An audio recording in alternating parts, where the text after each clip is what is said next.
You to express that you are disheartened by the characterization of your conversation with Nafisa Collier. Just again, seeking clarity. Did you in fact say that Caitlin Clark should be grateful she makes $16 million off the court because without the platform that the WNBA gives her, she wouldn't make anything? And do you actually feel that way, that without this platform, players like Caitlin Clark wouldn't be making what they do off the court? Oh, nothing that the whole basketball world is currently attempting to comprehend. To be honest, some people still don't understand how serious this is. In every locker room, group chat, and front desk phone call tonight, two words keep coming up. It's panic time. Whoever is claiming it isn't exaggerating, which is frightening. Because what is currently being revealed about the WNBA isn't just rumors. This isn't a haphazard post from a furious fan account. Written by a blogger with a grudge, it's not a popular article. It has been verified that this is true. The one athlete who transformed the WNBA from a fringe league into a nightly storyline is Caitlin Clark. According to reports, the reason half of the viewers are even aware that women's basketball exists is because they signed a contract that completely changed the sport. This is the point at which everything changes. Indeed, it's a large word to use. However, after watching this for about 90 seconds, you'll see why it makes sense. This deal has the potential to impact every aspect of the sport, including contracts, rosters, and front office decisions going forward. Based on what we now know about this new agreement, it may actually be underselling everything. The problem is that almost no one is talking about the part that really matters. Most people are focused on the number. For the past 24 hours, a rumored $150 million has been making waves on the internet. However, that figure isn't even the most terrifying aspect of this tale. The real risk here is what Commissioner Cathy Engelbert's response reveals about the WNBA's true level of exposure. Furthermore, Clark does not sign anything at the beginning of the article. It begins in a room full of league executives who are, by all accounts, terrified, hours before daylight. The backstory is just as important as the agreement itself, so let's go back and explain how we got here. Project B is a recently established international women's basketball league that is discreetly supported by Saudi funding. Additionally, it has been operating in the background for several months. Deliberate, slow, and patient movements. The kind of actions you only take when you have $10 billion and are not in any kind of rush. Project B was conducting private meetings in European palaces, while Cathy Engelbert conducted interviews regarding slow growth and sustainable salary rises. While the WNBA was questioning if it could even afford to send its own players on charter planes, Project B had already purchased the private jet company that the league was thinking about using. Let that sink in. Instead of renting a plane, they purchased the entire airline. Before we continue, if this is keeping you interested, please hit the subscribe button. It only takes 2 seconds, and it truly helps this channel continue to produce videos like this one. Thank you. Now let's get back to the story. Reports state that Caitlin Clark's agent boarded a private jet owned by Saudi supporters, sat down at a private airstrip, and left with a written contract in hand while accompanied by attorneys and financial experts. And that $50 million figure that has been making the rounds on the internet? Not even near. According to reports, the actual sum is $150 million spread over 5 years, totally guaranteed, along with a small ownership part in the new league and a say in its management. Not an added bonus. Not a set of incentives. Real power, real equity, and guaranteed money. Naturally, the response was precisely what you would anticipate when that reached the desk of a league that has been underpaying its top names for 27 years. Commissioner Cathy Engelbert and NBA Commissioner Adam Silver reportedly convened an emergency call at 4 in the morning to address what insiders are now referring to as the Great Exodus. According to sources, Silver was overheard on the phone practically yelling, demanding to know how they allowed one player to become worth more than a quarter of the league's total value. To be honest, the commissioner allowed it to happen because for years, this league was treated more like a charity project than a professional sports business.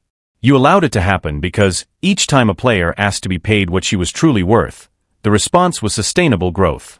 You allowed it to happen because you believed loyalty had no cost. That issue wasn't caused by Caitlin Clark. It turns out that loyalty was never free since she just put a dollar figure on it. Engelbert's response, according to others close to the case, was anger rather than shock. This distinction is crucial because anger stems from knowing something is faulty and failing to remedy it in a timely manner rather than from being taken aback. This alters everything, and this is why the rage is so revealing. Someone in the front desk anticipated this.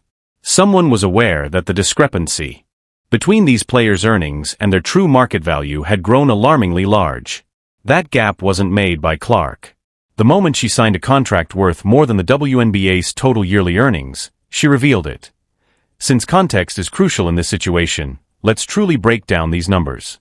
Over a 5-year period, $150 million equals $30 million annually.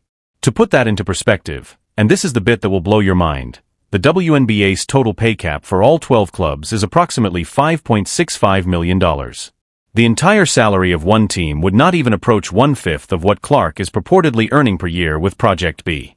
According to reports, her signing bonus alone exceeds the league's overall wage ceiling. Her signing bonus, not her annual wage. Simply for writing something down.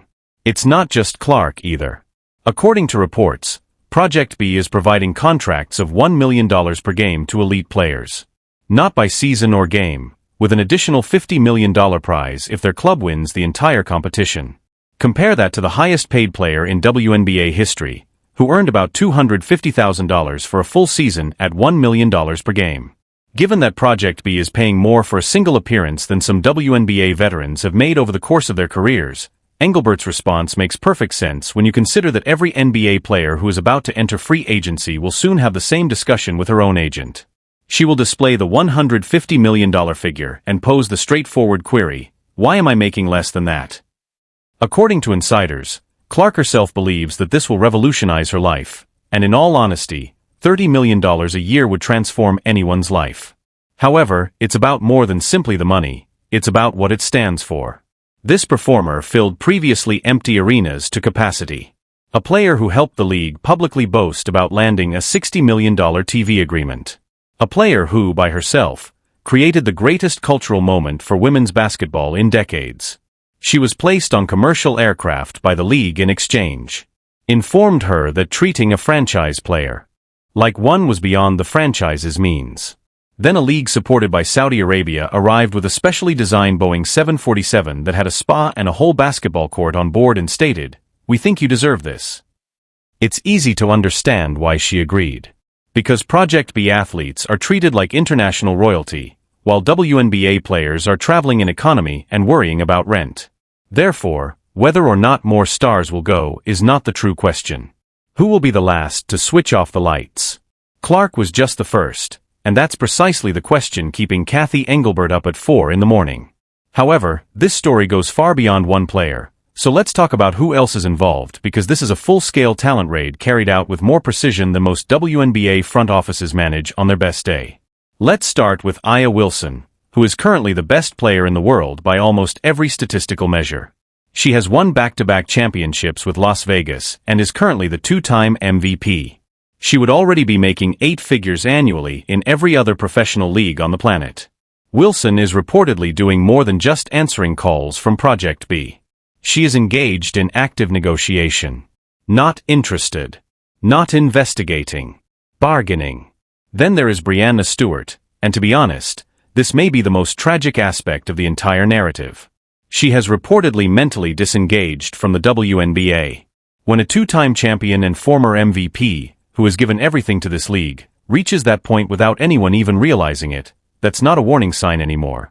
That's a loss the league has already suffered without realizing it. Then there's Angel Reese, who has one of the largest social media followings in all of women's sports, with millions of people following her every post. Reports claim that she's already teasing something big. That could change the entire landscape.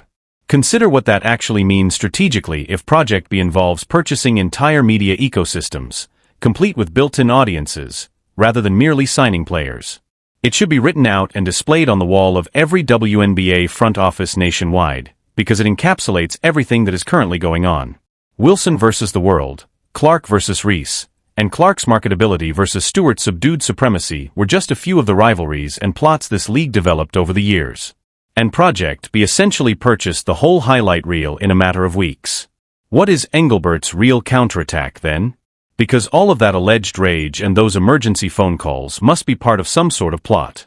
A 27-year-old league doesn't give up easily. However, based on reports, The WNBA's reaction is exactly what one would anticipate from a team that plays defense rather than offensive. Legacy appeals, assurances of a few extra charter flights in the upcoming season, modest pay increases, and a lot of talk about joining something greater. And since it reveals a presumption the league has covertly relied on for years, that is the part that should actually hurt. Players would accept whatever was offered because they had nowhere else to go. Every deal was built on that premise. We have no choice but to be thankful for the platform because players depend on us more than we do on them. However, Project B completely destroyed that basis in a single signed contract.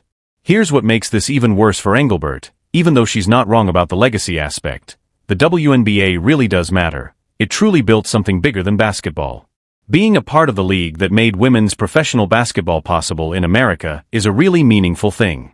However, this is the counterpunch coming from the camps of Clark, Wilson, Stewart, and Reese. Project B isn't attempting to replace the WNBA. It's not fighting for the same market, the same cities, or the same TV deals. It's creating something entirely distinct, on an entirely different playing field, and nearly hard to directly compare. The WNBA is a domestic 82-game league featuring local fan bases and American teams. None of that is necessary for Project B. It's engaging in a completely new game. And that's precisely why this moment is so crucial.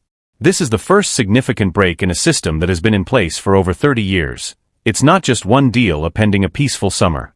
And fissures like this don't remain little they expand. Every other player watching notices when a player demonstrates that someone is finally prepared to pay her what she is truly worth. Furthermore, once the door is open, it cannot be closed. Players cannot be shown what actual money looks like. You can't stop them from experiencing what it's like to be treated like a worldwide celebrity. Private jets rather than middle seats in commercial aircraft? Millions were promised rather than a dispute over a 5-figure rise. Sustainable growth no longer seems like a plan once they have that mental image. It sounds like a justification. And it is the actual trap that the WNBA is currently in. Because Caitlin Clark's contract is no longer the only issue at hand.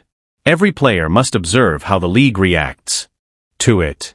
If Engelbert's camp returns with the same worn-out pledges, a few extra charter flights, a modest pay increase, and some discussion of loyalty and legacy, amount of leverage will determine the precise meaning of the reaction. It indicates that the league is still unsure of what it has. It indicates that despite the fact that loyalty now has a very real cost associated with it, the league is still placing bets that players would remain disloyal. The true question is whether the WNBA will survive this contract, and it goes beyond that. The true question is what it will take for the league to evolve before all of the players who made it worthwhile to watch in the first place are gone. Because this is no longer a hypothetical. This is taking place in real time behind closed doors during 4 a.m. phone calls and quiet discussions that are allegedly already in progress with multiple celebrities. The league has a very little window of time to demonstrate that it is committed to resolving this, and each day that window remains open, Project B is waiting with a private plane and a signed contract. Stay tuned if you want to see how this truly plays out, who signs next, how the league reacts, and whether this becomes the largest shakeup in women's sports history. There is still much more to come in this tale. Do you believe Project B has already won this battle before it really began? Or do you think the WNBA can truly turn things around? If this video clarified everything for you, hit the like button, subscribe to ensure you don't miss the next update, and forward this to someone who needs to know how big of a concern this is.